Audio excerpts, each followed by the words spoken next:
The Blues Fan Forum podcast is presented by Interstate 70 Sports Media Group. I-70 strives to bring you the best sports coverage in the tri-state area. Find them on Facebook or at interstate70sports.media. This is Jordan Bennington, and you're listening to the Blues Fan Forum podcast.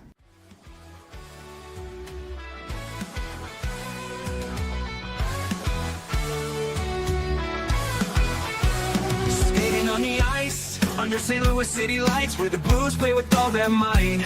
Jordan Cairo, fast on the attack, but defense falters, gotta cut him some slack. In rubber tones, we find our glory. His skills shine, the team's best story. St. Louis Blues, we wear the crest.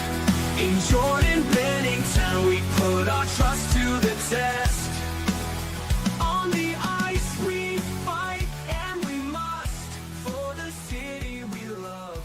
In the blue, no we'll thrust.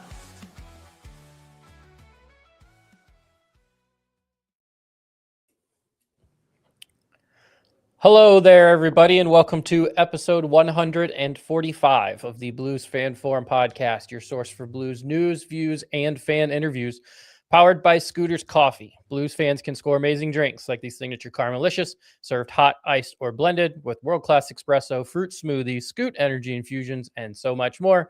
That is amazing people, amazing drinks, amazingly fast. Scooter's Coffee. We're back, episode, like I mentioned, 145, another week to talk about St. Louis Blues hockey, another week to talk about ups and downs, and no clue what this team is going to do on a week-by-week basis. Dakota is not here yet, but he should be joining us. Our special guest for this week is none other than almost NHL, what was it, NHL fourth star? Is that what they called it? Yeah, NHL 4-star of the year. Yeah, almost NHL fourth star of the year. Sam, how are you, Sam? good. How are you? Yeah, that contest was fun. It was a lot of fun. You finished the Minnesota second, Wild, right? I don't know. Oh, okay. I know the Minnesota Wild girl won, and it showed her like her pic. They showed the NHL posted a picture of her with all of her gear on. She even had like a Minnesota Wild like hockey helmet on. She did a great job. I actually got in touch with all the other contestants during the contest, just asking questions, talking with them, whatever, getting to know them.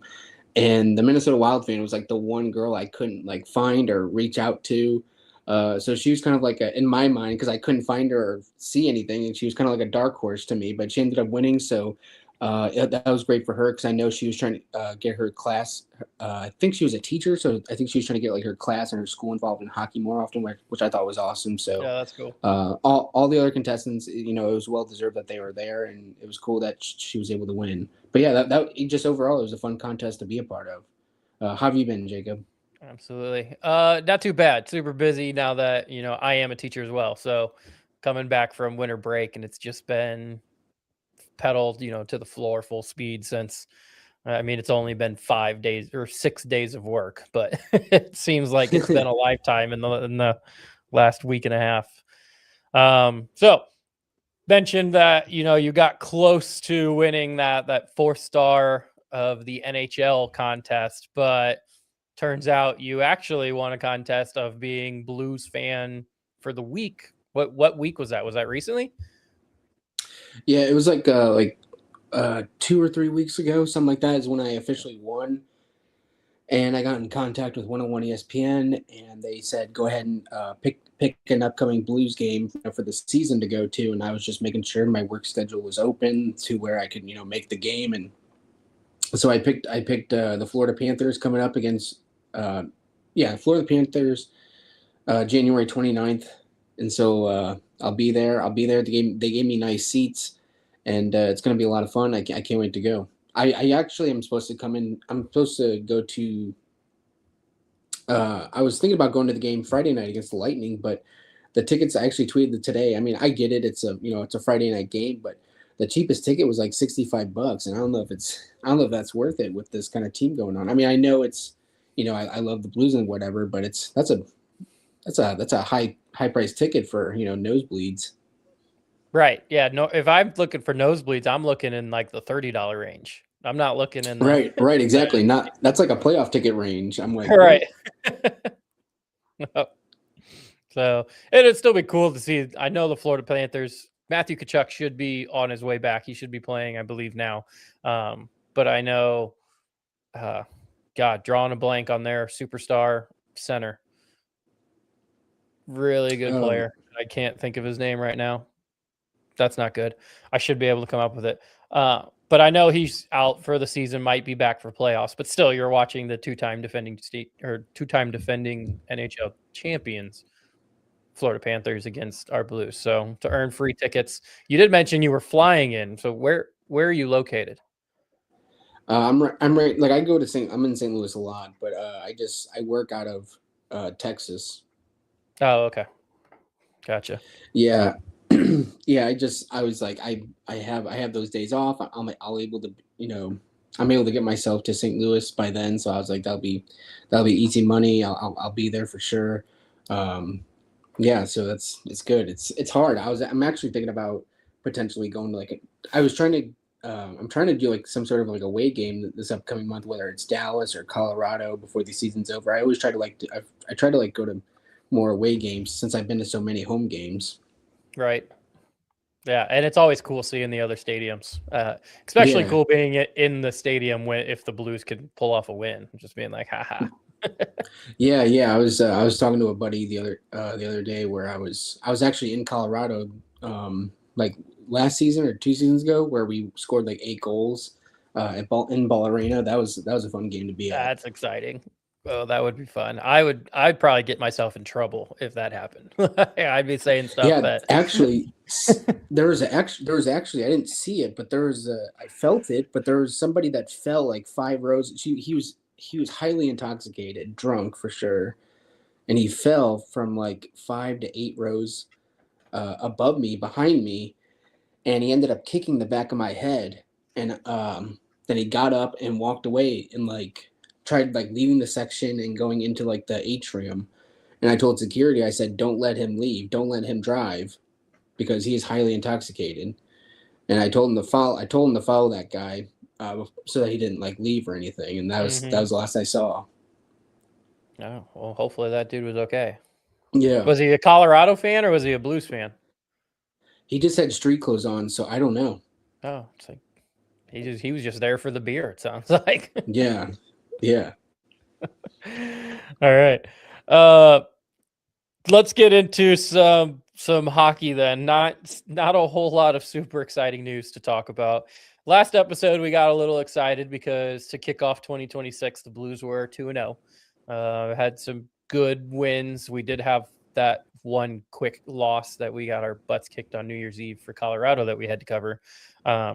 But we kind of glossed over that one and then got to talk about being undefeated for 2026. Then Wednesday happened. January 7th, the Blues played against Chicago Blackhawks. The first thing I have to say is I hated the fact that this was Blues versus Blackhawks, but it was that Wednesday rivalry night that ESPN or TNT, I think, airs. And it ended up being like a 9 o'clock or 9:30 start. It was something super late, which was... Yeah, it was scheduled for 8:30. The puck drop didn't happen until like 8:50 something. And it's like, what are we doing, man? Right. Like, I know I think they had like an Eastern Conference game going on before ours, but that wrapped up like right at 8:30. I'm like, we didn't need an extra 20 minutes of whatever that was. I mean, they're probably trying, like, I guess maybe in case like the Eastern Conference game went to overtime or what have you, they wanted to have enough space in between to cover both games. But I mean, it's like, if you're going to poorly coordinate it like that, then it just, I don't know. It's like there's got to be a better way of doing this, because we don't want to see an extra 20 minutes on a weeknight with the game starting at 9 p.m. where both teams are centrally located in the same time zone and people got to work the next day. It's not good. Yeah, it was not exciting to watch, or at least to get started. You already have a bad taste in your mouth because you're like, this game is taking forever. And instead we're stuck listening to Paul Bissonnette and whoever was on the panel talk about either the Blues Blackhawk game that was about to start or whatever game had just ended. And we're like, well, let's just start the game. Tonight's game against Carolina is being aired on ESPN Plus and Hulu. So I'm wondering how the timing will be on that. It is supposed to start at 6:30. we'll see. We'll see what Yeah, happens. I luckily have ESPN Plus. I think in like 15 minutes here, I'm going to throw on the pregame and just put it on a mute and see how it goes. But Yep. yeah, we're hopefully, and because it's in early, it's not too bad of a start puck drop Right. time.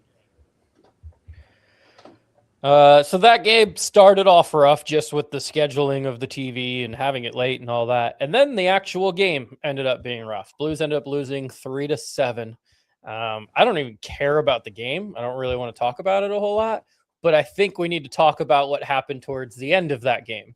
And after the Blues gave up their 7th goal, with about 5 minutes left, there's the whole ordeal of Jim Montgomery motioning to Jordan Binnington to tell him to come off the ice, then looking the other way to the end of the bench, noticing that Joel Hofer is not on the end of the bench, not knowing where then Joel Hofer is. Jordan Binnington gets to stay, and then the picture comes out of, the picture of Jim Montgomery on the bench and Joel Hofer kind of almost looking like he was hiding behind him down a hallway. So, Sam, what's your take on that whole ordeal and all of that going on? I mean, that's actually like a first. I've never seen that before. Watching hockey, especially like as a backup goalie, he's always usually right there at the end of the bench. So it's like, was he in the locker room for like to go to the bathroom, or did something happen? Was he feeling sick, or like what was the reason he was just way back there down the tunnel on the around the corner of the wall playing peekaboo? Because like you never see that as a backup goalie. I mean, unless something happened or like there was some maintenance on his equipment that he kind of knew it was coming and he needed to like fix something back in the, I don't know. It was super weird. And then it just kind of ended up being a joke around the NHL after that. Mm-hmm. Do you put any stock into the fact that Binnington got pulled earlier this year, and there was kind of Binnington gave Montgomery some lip about being pulled because he was pulled pretty early. He was pulled pretty quickly in the first period of a game. Now we have another instance of a potential-ish clashing of Jordan Binnington with Jim Montgomery about being pulled. Maybe Joel Hofer's in on it, and that's why he's in the back, so Joel Hofer can go in it. Do you put any stock into any of that, or do you think it was all just kind of a what the heck kind of big misunderstanding on where Joel Hofer go and what happened with that? I'm not too sure, to be honest. I get where Binnington's coming from for, being upset, pulled early, what have you. I feel like from Binnington's point, it kind of goes both ways. I see it. I try and be unbiased about these things, but from Binnington's point of view, I can see how it's a little too early to get this going. Your defense and your team overall is slacking on getting back and back checking, getting the puck out quickly, and being efficient with the puck when you're on defense. And I also feel that some shots, not all, but I feel some shots lately these last few months, it just seems like there's some shots where Binnington could have easily made those saves, especially in the NHL. But I think it's just I think it just kind of goes both ways, where from Monty's point of view, it's like both these goalies have been good, but not elite. There was a time where we all know this, where both these goalies have been standing on their heads and playing really well, but it just seems both these goalies are not playing to the tier that we know that they can be at.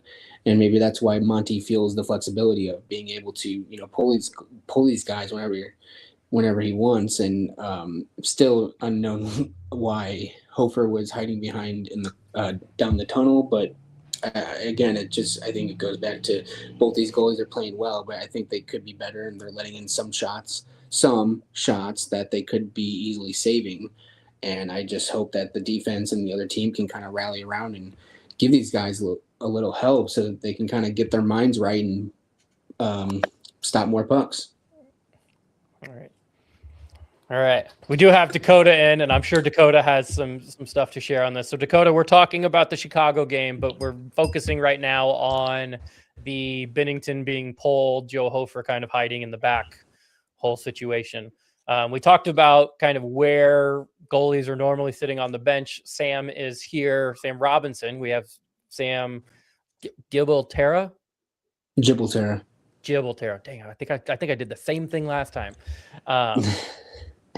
So Sam mentioned that there are some crazy instances where the goalies are not sitting on the end of the bench, and I know she brings up Hartford for Springfield where they have to sit in a chair in the hallway.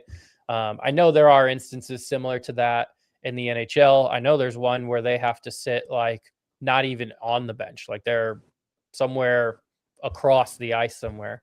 But I feel like that's something that they're in, Chicago. They're at Chicago. Chicago is a place that probably has not changed the way that their bench structure is set up in a long time. And Jim Montgomery's been coaching for a long time, so he probably knows where that goalie should be. So I think it was more, in my opinion, I would say it was more on Joel Hofer had moved for some reason, not Jim Montgomery didn't know where he was. He was having a bathroom break. I mean, I don't know if there's any truth to what was going on to that. I don't think anybody's ever come out and say why he was exactly in that position. But I think it's very funny to kind of have that like situation happen where Benner's like, all right, you're gone. Hofer's just out there just tucking his head behind the wall. Like, are you sure you want me to come out? And I thought it added some comedic relief to what was probably the worst showing of the new year. So we needed some sort of comedic benefit to our just an absolute ass kicking. So I thought that was pretty funny, but I don't know. It still begs to be seen whether Hofer's number one, Benner's number one. I mean, we do have one of Canadians' elite goaltenders on our roster, but he just isn't playing to that stature. So,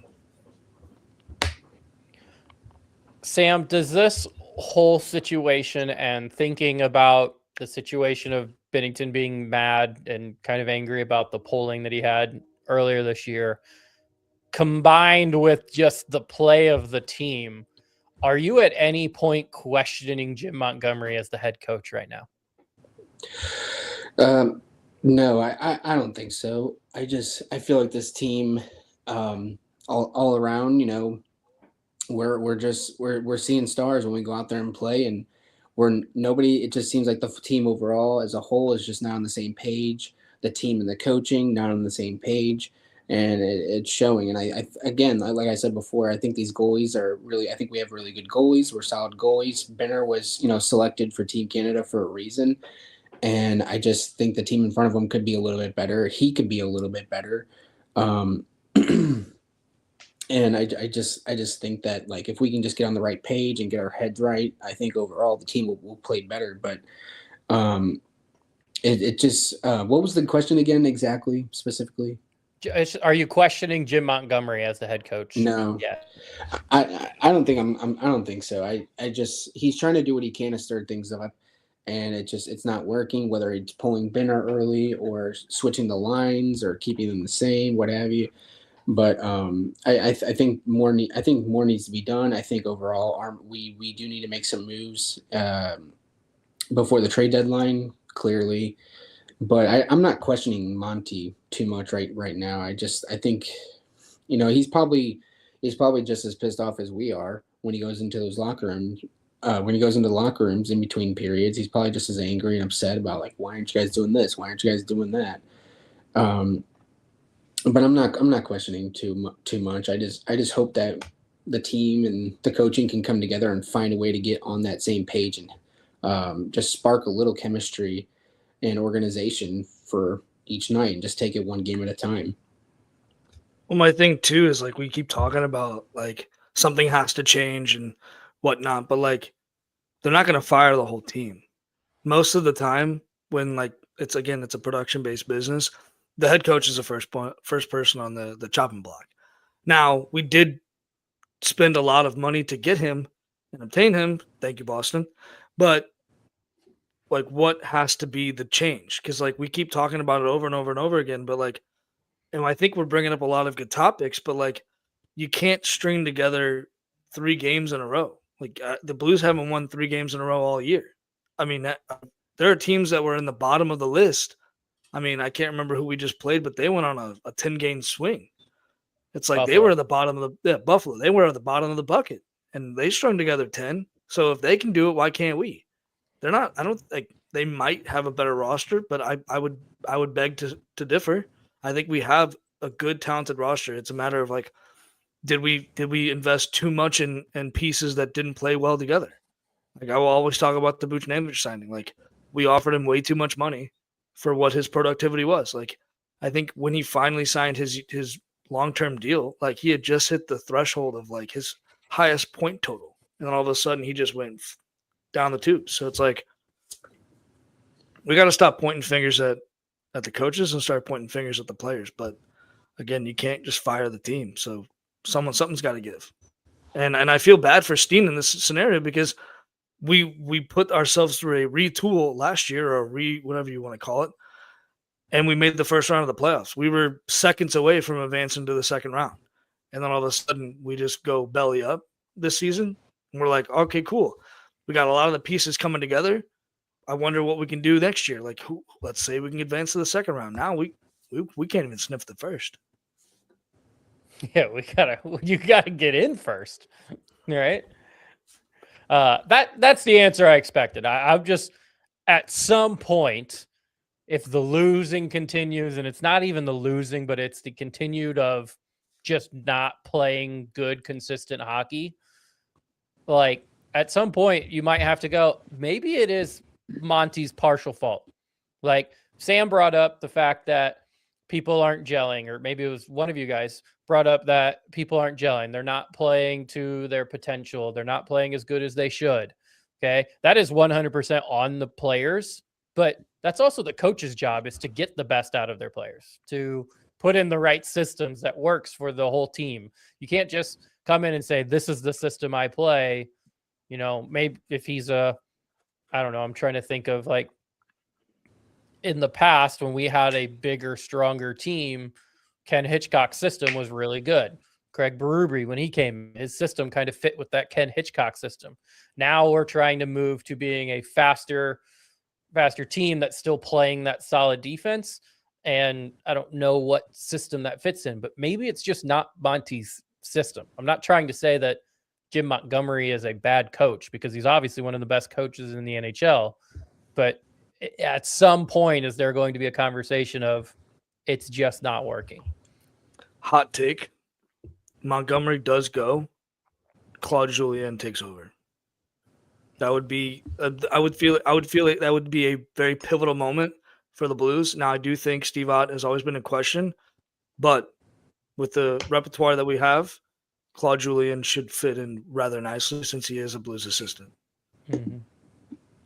But let's hope that doesn't happen. Let's just everyone buckle in. Like, this is going to be one hell of a ride going into, February and the Olympics and all that. There's still time. We're not saying that we're going to come from Montgomery's head, but something has to change. Right. And I'll add, I'm not to the point yet that this is Montgomery's fault. Like, I'm not saying it is, but I'm just saying as it continues, we have to blame the players, but I think we also have to, throw the coach in there as well. Like, it's not just the players. It's also never just the coach, but at some point it's a combination of all of them. We did have some comments. Justin Scott, who's come on the podcast a couple times, has mentioned that he's also still in on Montgomery. Montgomery is our coach. It's the Binnington era leaving, the Joel Hofer era potentially beginning. And then also noted that he says it's a players thing. It is, which it is. I mean, 100%. Mike brought up a good point that at this pace, and we are 5 points out of last place in the NHL, we're on pace to potentially be able to draft Ivar Stenberg and get Otto and his brother to play together, which would be kind of cool.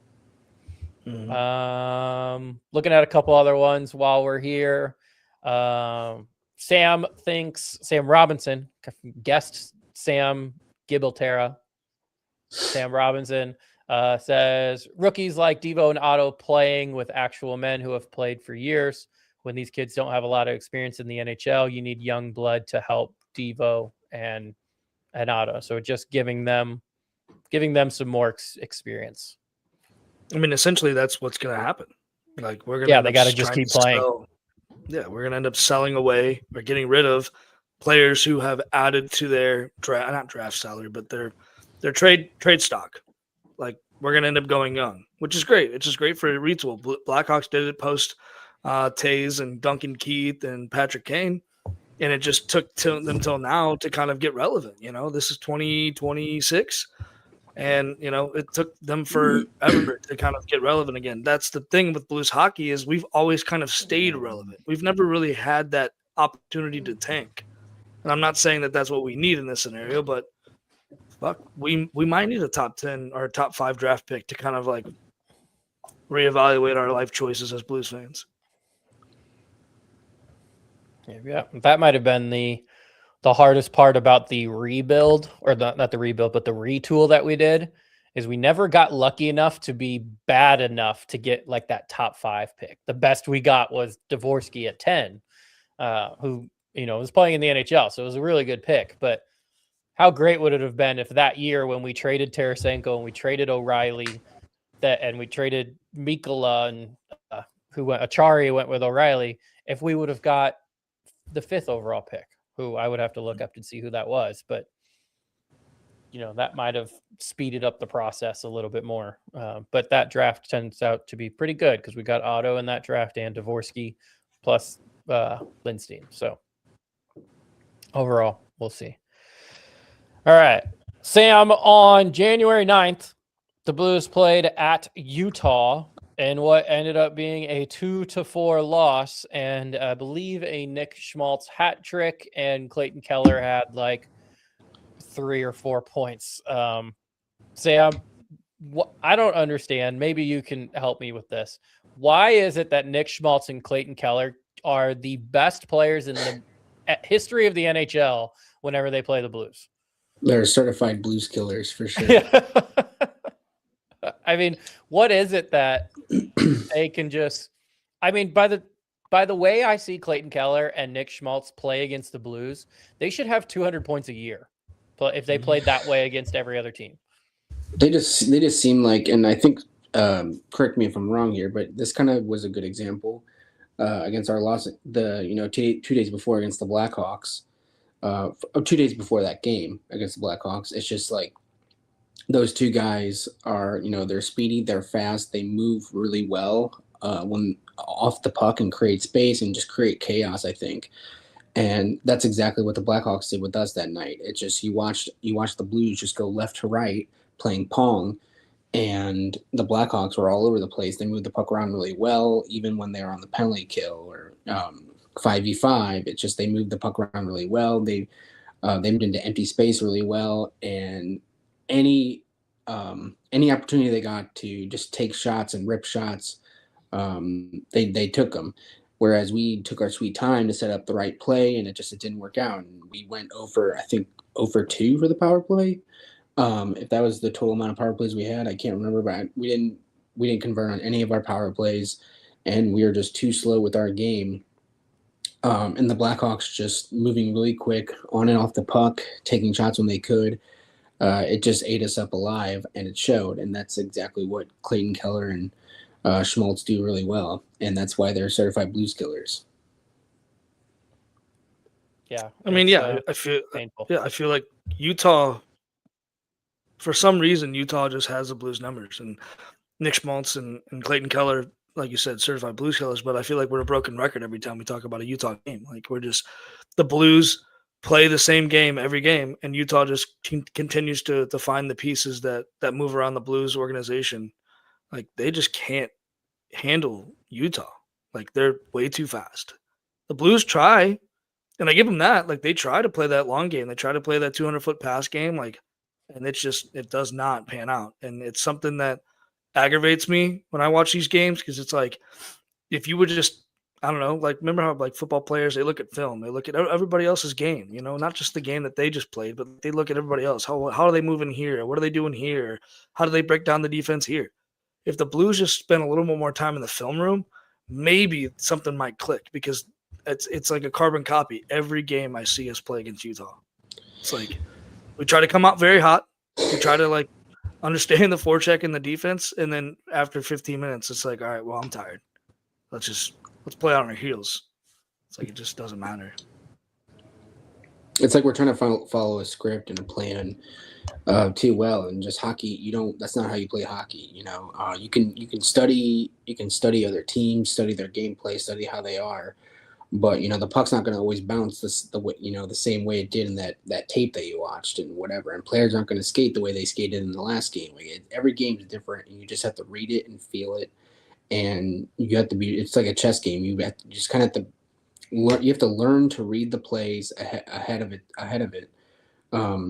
its time in order to just change your game style mid game and play better. And that's how you adjust well, and that's how you play better, and you hopefully win more games because of that. And I just don't think the Blues do that enough at all, if they do it.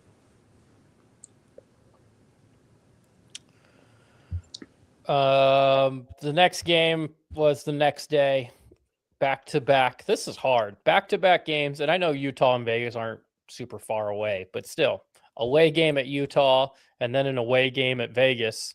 On the 10th, Blues lose again 2-4. I don't really have anything much from this game besides we didn't win. I don't remember any controversy or anything, any issues in this one. Yeah, I watched that Hawks game Wednesday night, but these two games, Utah and Vegas, I was at work, so I wasn't able to watch it at all, unfortunately. Wally. I mean, the only controversy is what happened pretty early on, I believe. Maybe I'm wrong. These days are running together, but the hit on I think Mark Stone on Broberg, and then Broberg, Mark like, Stone. Hey, we're gonna drop him next time. And hey, I thought that was a great fight. That's awesome. Braden Shen It was much needed.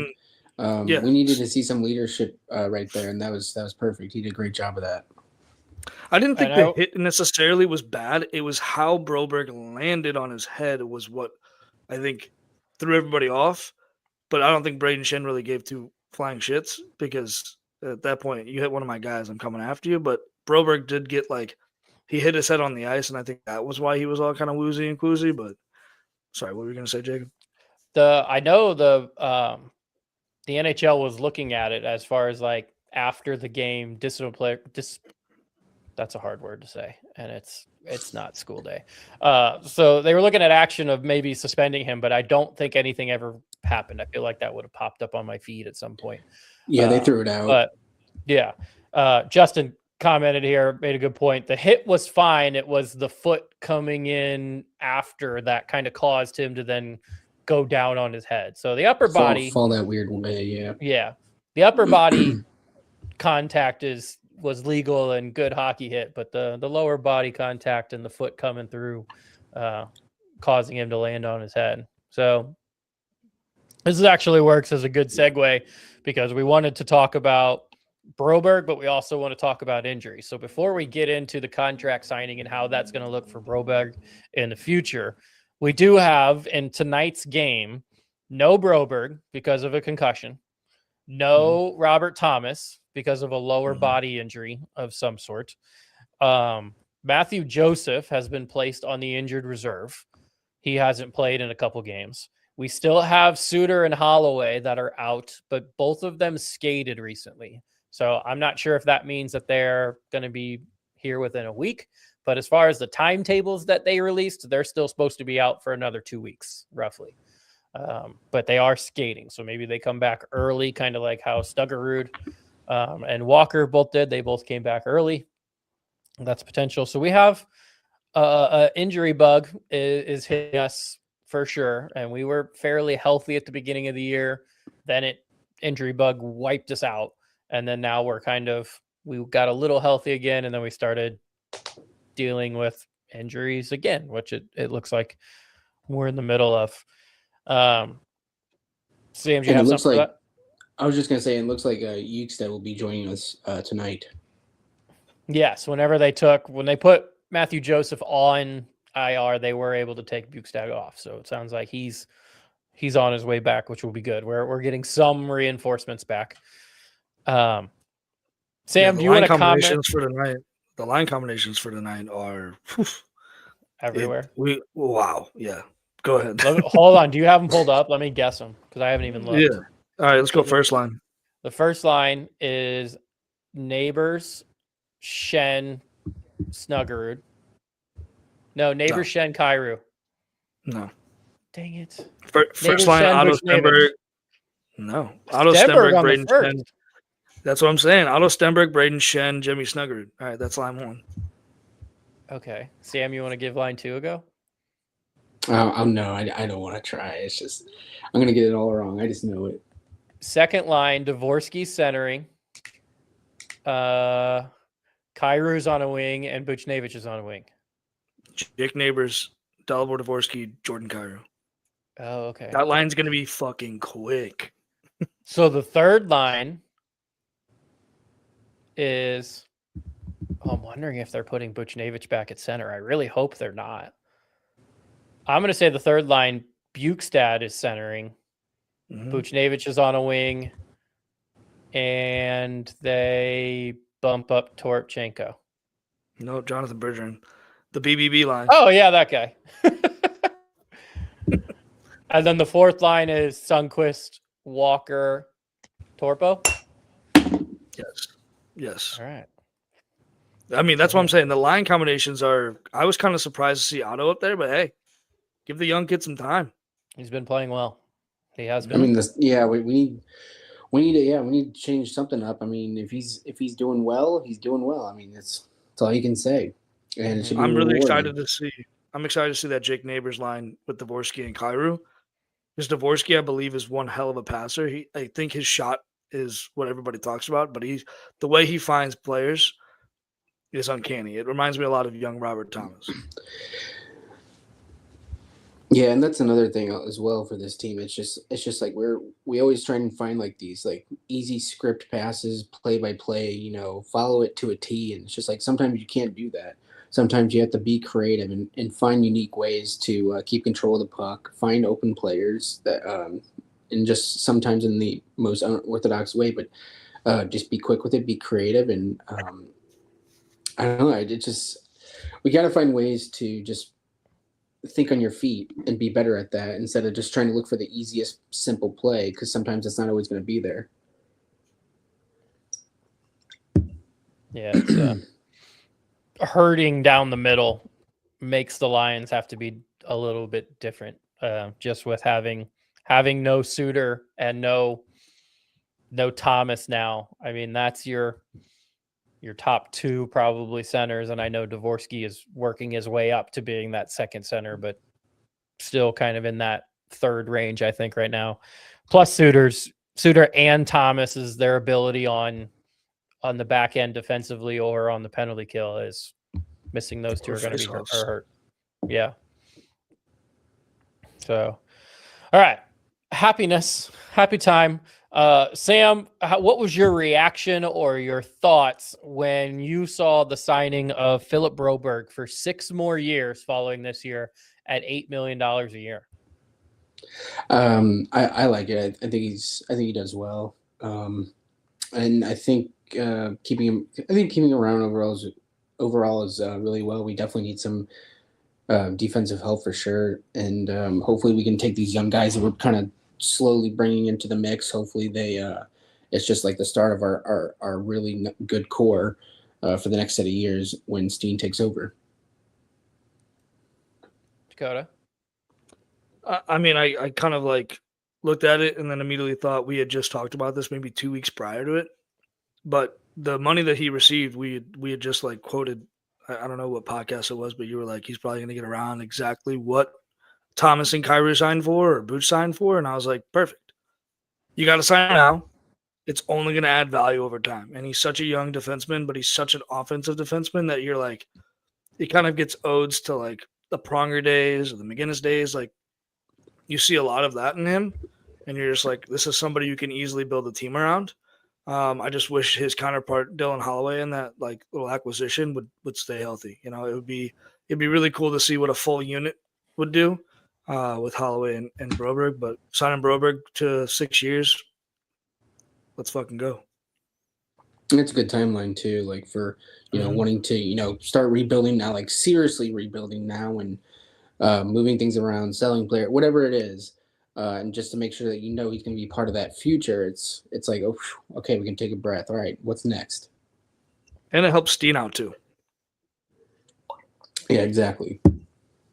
Yeah, you have the guy signed long term that should be your number one defenseman once Parayko either continues to slide. I don't think he's just not scoring at the rate that we would prefer him to.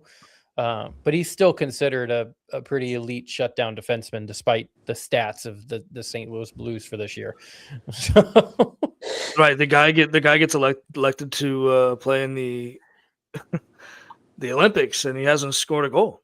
Right.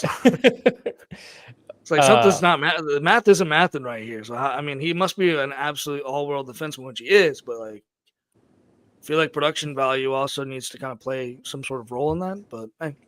Right. Have you guys seen like the locker room videos and the ice rink videos for the Olympics? Like how bad it is? Yeah. Yeah. It looks like you're at an old like Afton ice rink or something like that, and it's just like it's first. Did you see the scoreboard prototype? It's like it's like really thin and small, and it's like right at the it's like it's not lower down by the ice. It's like way up by the ceiling of the entire venue, and so you got to go like this, like you're the first row of a movie theater to see it. Yeah, and it looks like a scoreboard that they found from a small high school that only has 400 kids in it. Like they just go like, yeah, that scoreboard, that's what we want. That's the one. So it'll be interesting. I'm sure there's going to be some controversy about the ice. There's also the fact that the practice rink for the teams is not done yet. They're still working on that. The actual rink where games are going to be played, they are hosting other Italian league games there to make sure that it is ready to go. But the practice rink is not ready yet. So that's a problem. Let's get on that. I know, right? Like you have less than a month. I think maybe right at a month. It might start pretty close to, it's early February. So maybe right at a month. It's like my third day out here. I don't know. Going back to Broberg, Justin Scott did comment and say absolute steal. And I think I'm going to agree with this. I kind of thought that Broberg would have been the deal with how limited our defense is and how we desperately need that long-term solution because Falk is gone either this year or next year. We have Cam Fowler signed for 3 more years, but he hasn't been excellent this year. Parayko is going to be on the downhill at some point. I thought Broberg might have been able to leverage that a little bit and at least get over what Kyrou and Thomas are. But it's kind of nice that Kyrou and Thomas contract is still holding down some of our other contracts. It's working kind of like what Sidney Crosby did. In Pittsburgh, Sidney Crosby took a hometown discount, and then it was very hard for players to go into Pittsburgh and demand more than what Crosby was getting paid. And I think, and I'm not trying to compare Robert Thomas and Sidney Crosby as the same player, but I think that is helping here of, hey, like Robert Thomas is our guy. Robert Thomas is our star player. You want to make more than him? How about this? Like, that's just, it's a talking point that I think is working right now to keep some of those. Buchnevich probably wanted more, and maybe that conversation was in there. Broberg may have wanted more, and maybe that conversation was in there to say, I can't give you 9 because we're only giving Thomas 8. Yeah, at some point that's going to get higher, but it was very cap friendly, especially with the way the cap's going to be going. This is really good for us. Right. Yeah. All right. I'm going to tell you guys about places you guys should go buy things. And then we're going to have some fun with some Teach Me How to Doug and some Whose Line Is It Anyway? So I told you about scooters earlier. Specifically, if you guys can check out the scooters on Highway 143 and Troxler Way in Highland or Vandalia Street and Indiana Avenue in Collinsville, that we would prefer that. Those are our people. If not, you can check out the other 30 locations in the greater St. Louis area. That is amazing people, amazing drinks, amazingly fast. Scooters Coffee. So go get your coffee. Also, do us a favor, check out Hughes Custom Design on Facebook. They're a family-owned and run small business that is operated out of Maryville, Illinois. They specialize in laser-cut, hand-painted signs. They have options that are typically ready upon request, and they can also complete requests for custom jobs. So if you have a youth sports team or something else that you want to get done, they can do custom jobs, or he has Blue Notes, Cardinals, all that stuff, which also crazy Cardinals news today. Nolan Arenado, Connor. I didn't even see the package. I don't know if it was good or not, but I'll have to look into that. And then lastly, Imprint Labs. If you don't like laser cut, hand painted signs from Hughes Custom Design, but you want something to put on your walls, Imprint Lab is your other guys. Okay. They're either going to make your headwear, your metal signs, your mouse pads, your I don't have a koozie here. I don't know where my koozie is. Your metal can koozies. If you have shit and you want it on shit, they're your people to do it. So check out Imprint Labs. They are on Facebook and they also are on Instagram. So check them out. All right. We're gonna do some teach me how to Doug here for Sam. And Sam, I'm really going to throw you through the ringer here with potential trades that we're going to make. Before I do that, I have a couple things to do. One, I wanted to pull up a comment from Justin that he put on here earlier. I got to find it real quick because he made the comment of the Blues are going to have to not play at Sesame Street safe anymore. They're going to have to move a big piece out of here and not play it safe, which is Basically kind what of the Cardinals did. Yeah, getting rid of they didn't trade Goldschmidt. I think they let Goldschmidt walk, right? Or did they trade him? But trading Nolan Arenado, trading Wilson Contreras, trading all of those guys. So we're gonna do that. That's kind of the theme. But before we do that, we have our super cool intro.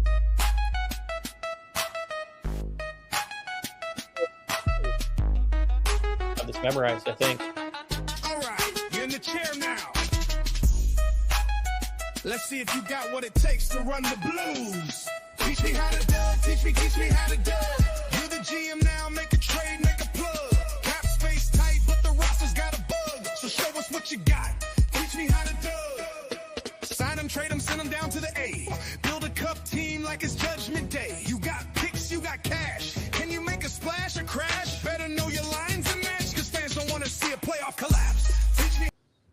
We have to make the playoffs before we can collapse in the playoffs. All right, let's go through these trades. I got 3 potential trades that I went through, and I tried to be intelligent on these. I tried to do some research, but I've also used AI because if you're not using AI at this point in your life, grow up because everyone's using it. So I got 3 trades for you, Sam, that we're going to go through. I'll let you pick 1 or 3 on which one you want to go through first. 1 through just pick 1, 2, or 3. 1, 2, or 3. Which one you want first? Let's do 2. All right, number 2. The second trade I have for you here involves Jordan Kyrou. In this trade, Jordan Kyrou is being shipped off to the Carolina Hurricanes for their first-round pick this year, a conditional second-round pick, which is dependent on them making it far somewhere into the playoffs, maybe like the Eastern Conference Finals or something like that. And we also receive right-winger Bradley Nadeau. Some background on Bradley. He is a right-winger. He is a former first-round pick. He's currently 20 years old. And right now, according to Daily Faceoff, he is the number 2 prospect in the Carolina pool. Their number 1 prospect is Alexander Nikushkin, which is a defenseman who I think is playing in the NHL right now. So you're getting a former first-round pick, a first-round pick this coming year, and a conditional second, depending on how far how Carolina does in the playoffs. Is that something you, as Doug Armstrong, would be willing to move off of Jordan Kyrou for? I think that's an easy yes, in my opinion. I like Kyrou a lot. I love watching him in his when he first started here, but I just feel like he just doesn't. I feel like he's inconsistent on performing and becoming a team leader, especially like becoming more of a veteran player. It just seems like that lack of his lack of talent isn't his amount of talent isn't showing. His leadership just doesn't seem to be there.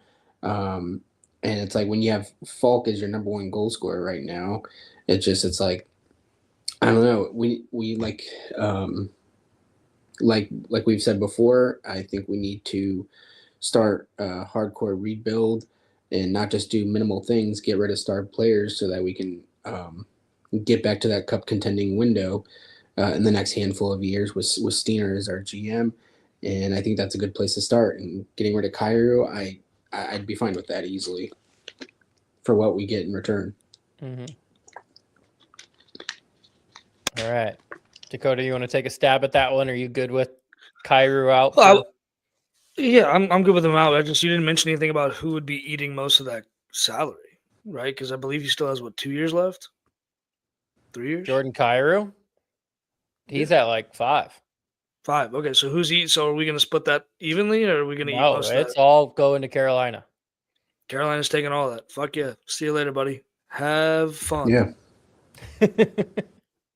No, I wish people understood that like playing hockey, like points matter, and like you could be all fucking pizzazz. You can fucking stick handle your way into all-star games and whatnot. I mean, fastest skater, whoop-de-doo.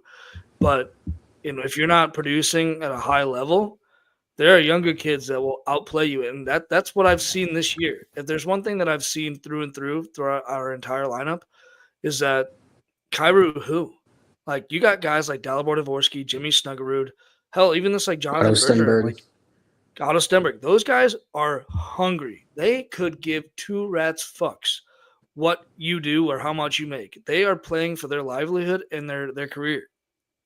I'd rather have a guy making so they can move up in the line. Exactly. They're making league minimum and out here skating 200 feet and then some.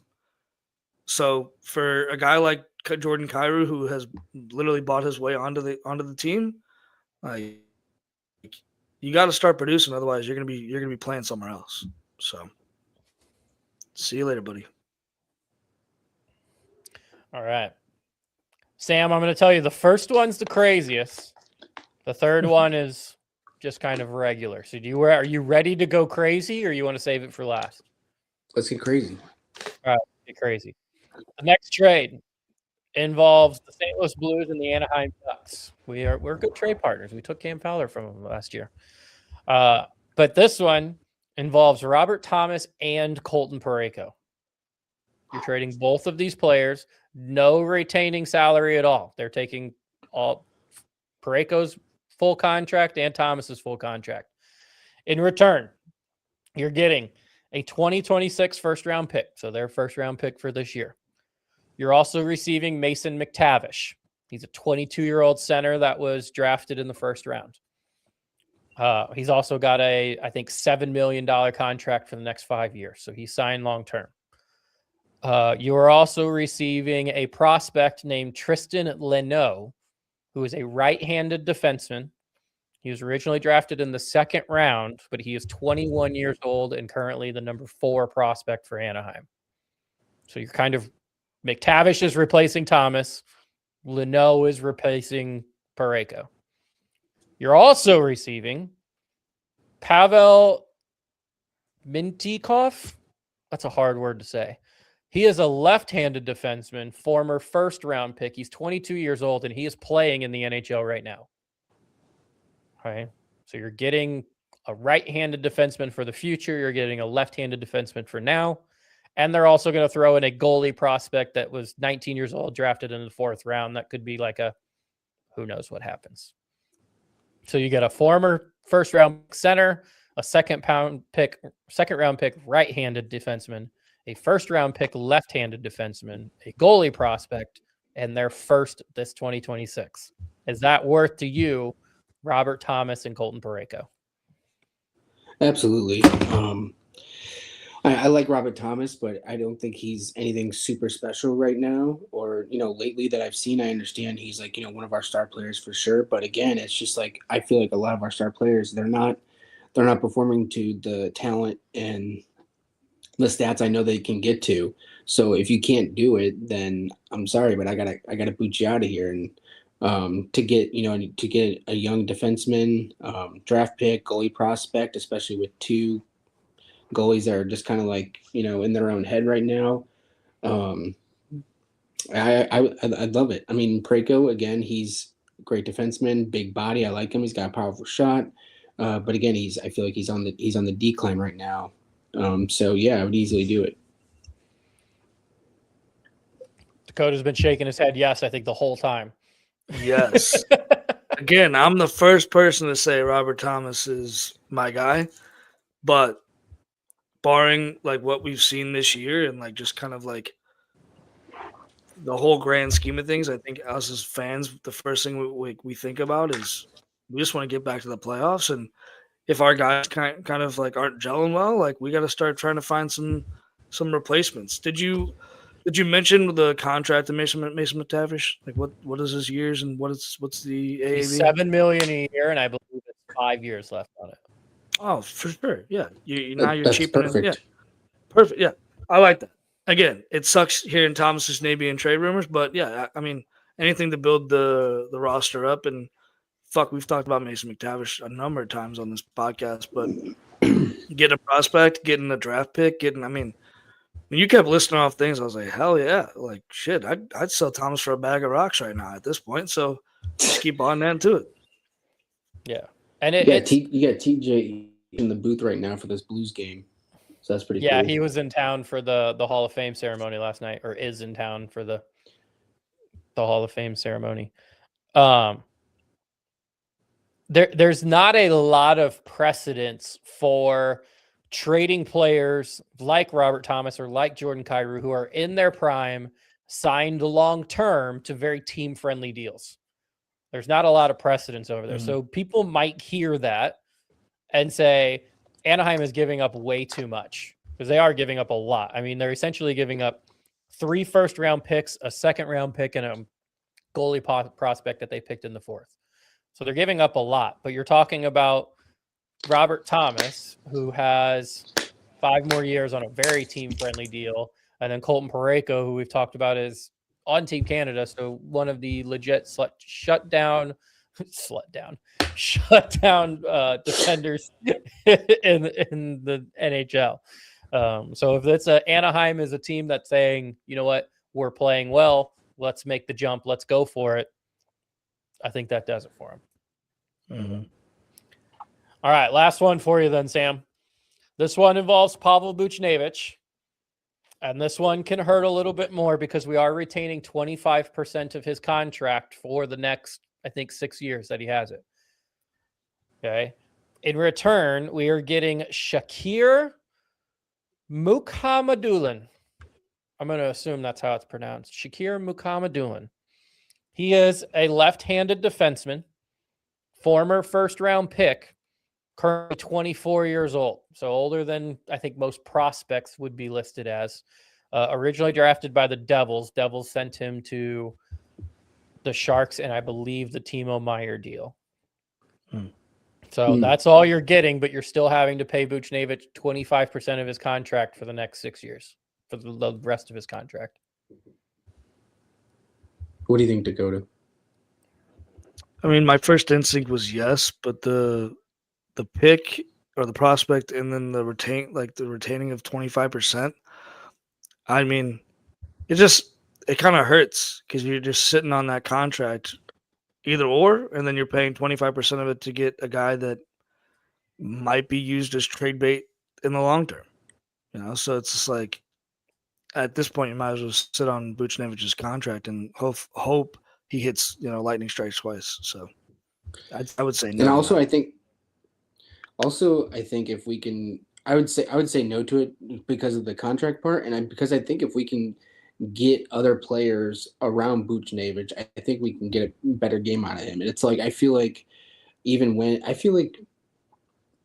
with Robert Thomas and Jordan Kyrou, I just feel like they were hit or miss with their game. And I feel like you get the right players around Buchnevich, and I think he can actually like play. I just feel like I'll get better play out of Buchnevich with the right players rather than Kyrou and Thomas. I feel like. All right. Let's say these are your three options. For some reason in this fantasy world, there are no other options for trading. But you, as Doug Armstrong, has decided that one of these has to be done. There has to be a shakeup of some sort. What is the one that you're doing? Are you getting rid of Buchnevich because maybe that's who you would prefer to get rid of, even though the return isn't as great? Are you getting rid of Kyrou? Or are you doing the bigger package for getting rid of Thomas and Parayko, but kind of hurting a little bit more? Because if you wanted to keep anyone, it might be Thomas and Parayko. So which one is the one that you have to pick one? What's the one you're going to do?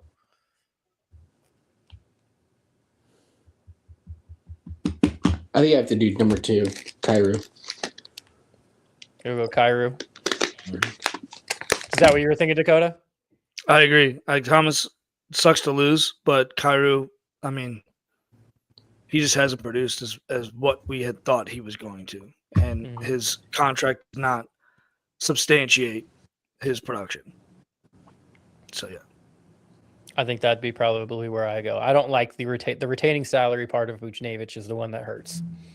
I think if Buchnevich has no retained salary, I might do that. Even though the return is less, you might get more. Did they score already? No, it's 6:36, and there's still 8 minutes till the game starts. Like, what are we doing? Oh, but how about Charles Glenn doing the anthem tonight? We're missing that. Oh, he's doing it tonight? I don't know. I just got Rutherford just sent a tweet out about it. Oh, I gotta have the sound on for that. Well, you got 7:50 until he comes on. So, or I don't even know if they'll show. Well, oh my gosh. Well, yeah, we talked about it being because it's ESPN Plus. I don't know if they'll show it. Like if it was like local, like FanDuel, yeah, they would have it. They'd probably show it. Right. But I don't know if they'll show it on here. All right. Well, that was a good exercise looking at some crazy trades. Let's do some Who's Line, test your hockey knowledge here, and then we'll get at it. Yeah, and the good news is if Doug's smart, something like one of these scenarios will happen before the deadline. So you got that going for you. Guess right or sway, left wing center, right on the dot. Can you name the squad or are you caught? From Boston Ice to Calgary Flame, do you know the line or just the name? Anyone's got to get it right. Whose line Is it anyway? Wally. All right. Let's test your hockey knowledge here, Sam. He ran away. Sorry, I had to make a quick adjustment on the fly. You're good. All right. Sam, I'm going to give you 3 players. You have to first identify what team they play for, and then you can go through and figure out the first, second, third, or fourth line. Okay? Okay. First one. Left winger, Andre Palat. Center, Nico Hischier. And right winger, Dawson Mercer. I think Palat, and I have to guess which line they're on? Guess the team first. What team do you think this is? Oh, God. Yeah. Andre, like I know the name, and I can't think of the team. Andre Palat. Nico Hischier is a former number, I think, 2 overall pick. Dawson Mercer is a good young player. Nico Hischier gets me lots of points. I know all these names too. What was the third name? Dawson Mercer. It is an East Coast team, or not an East Coast, but Eastern Conference team. Yeah, well, actually, East Coast team. I want to say like Florida or Tampa. Nope, got to go more north. Devils? Yeah. It's the New Jersey Devils. All right. Do you think Palat, Hischier, and Mercer are on the first line, second, third, or fourth? Second. Nailed it. It's the second. They got Jack Hughes at the first line. So Nico Hischier is centering the second line. Nice. All right. Next one. Parker Kelly, Jack Drury, and Victor Olofsson. This one's hard. It would be hard for me. The last name, I know the last name. Nothing comes to mind for the first two. Oh, Victor shoot, I think they're Olofsson? doing it.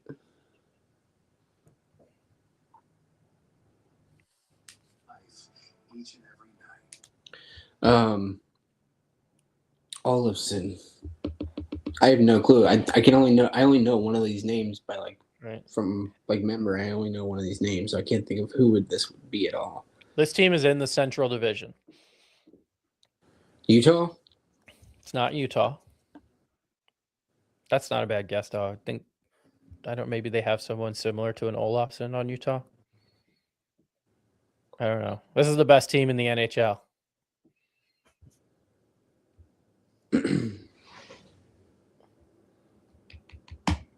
Colorado. Yeah. It's Colorado.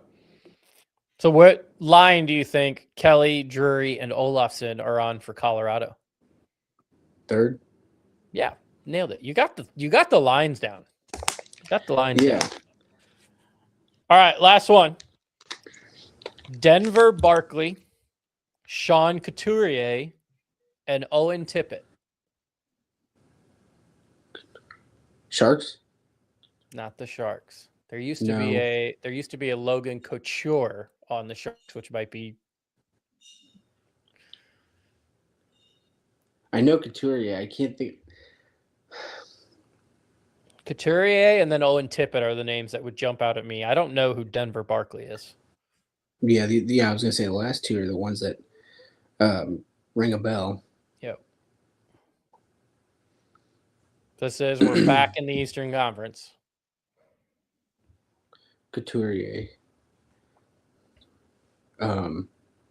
Tippett. Couturier. Montreal or Florida? No, neither of those. I do think Owen Tippett was drafted by Florida, though. I could have made that up. I'm going to fact check that while you think. I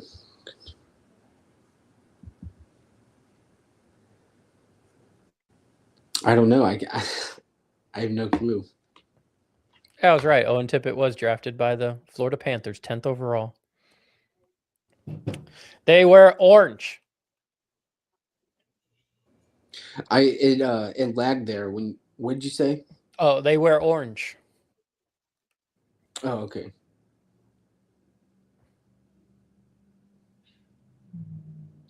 You said East Coast, right? Coast. Orange. Wears orange. We've done some deals with them in the past. Oh my God. Hayes, Braden Shen, Yori Laterra went and played there. For Philadelphia. Yeah, the Flyers. So what line do you think Mr. Barkley, Couturier, and Tippett are playing on for the the Philadelphia Flyers? Second. Second. See, you got the lines down. The lines were easy for you. You're like, second. That's easy. Just got the teams. Teams are hard. I don't even know who's centering their first line. I couldn't tell you. I think they're actually playing well. I suck at these types of things. I'm a visual learner. I need to see it. But I somehow got 100% on the lines. Nailed the lines, and easy too. Every time I gave you the line, you're like second, third, second. I'm like, you got it. All right. We're an hour and 9 minutes in, which is usually around our good stopping point. Sam, was there anything you wanted to talk about that we didn't get to today? No, I think we pretty much covered it all. We've covered trade stuff, what the Blues need to do. We've covered, our mistakes towards the end of 2025 and into 2026. I was thinking about going to the game Friday, but the ticket prices are it's not a good business move on my part because there's like 60 something bucks for the cheapest ticket. But I know the Blues play in Dallas at the end of this month, and I probably won't go to that game. But I do believe we play them in Dallas again at the very beginning of February, and I'm going to be trying to go to that game for sure at American Airlines Center. So hopefully I can make that game. But before that, I'll be at that game against the Florida Panthers in St. Louis as well. So that's all I got left. Yep. That game you were mentioning in the early February is actually the Blues' last game before the Olympic break. It is, So yeah. if you want to watch Blues hockey, you got to do it there because otherwise you're going to have to wait a couple weeks. Yeah. So, all right. Well, Sam, thank you so much. Listeners, make sure you guys are checking out Scooters. Get yourself some coffee. Check out Hughes Custom Design on Facebook and Imprint Labs on Facebook or Instagram. Give us a follow, like, share. Sam, are you doing anything on social media with your Blues fan base? Or I know you were like pretty active on social media when you're doing the NHL 4-star thing, but didn't you have a podcast? Section 314 is the podcast. Are you still doing that? Yeah. We don't. I'm out of town a lot. I'm always on the fly, and my scheduling with my co-host, she can only do nights, and my schedule is always changing. So we don't post probably as often as you guys, but yeah, we actually just released an episode a couple days ago about Blues fans crashing out, losing and stuff, the 3 losses in a row, all that. All right. Well, good. Then you would have listened to this whole podcast, heard this at the end of it. So now it's time for you to go check out Sam's podcast in Section 314. Give Sam a like or follow, give us a like or follow. And then as always, Sam, give us a big let's go Blues and we'll get out of here. Yeah. Thank you guys for having me, and let's go Blues. Yes, sir. All right. See you, everybody.